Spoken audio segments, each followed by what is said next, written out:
অখণ্ড সংহিতা বা অখণ্ড মণ্ডলেশ্বর শ্রী শ্রীমৎ স্বামী স্বরূপানন্দ পরমহংসদেবের উপদেশ বাণী, দ্বিতীয় খণ্ড হইতে পাঠ। পৃষ্ঠা সংখ্যা 437।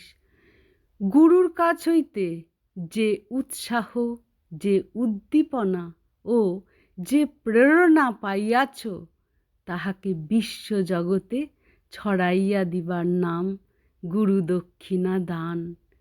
যত স্বার্থ ত্যাগ তিনি তোমার জন্য করিয়াছেন, জগতের জন্য তোমাকে ততখানি স্বার্থ ত্যাগ করিতে হইবে।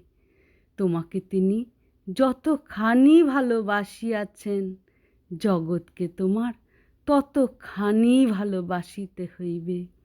যতখানি তিনি তোমার জন্য কাঁদিয়া আকুল হইয়াছেন, জগতের জন্য তোমাকে ততখানি কাঁদিতে হইবে। তবেই গুরুদক্ষিণা দেওয়া হইবে। গুরুদক্ষিণা দেওয়া সহজ কথা নয়। ঋষির ঋণ অর্থ দিয়া পরিশোধ হয় না। হরি ওম।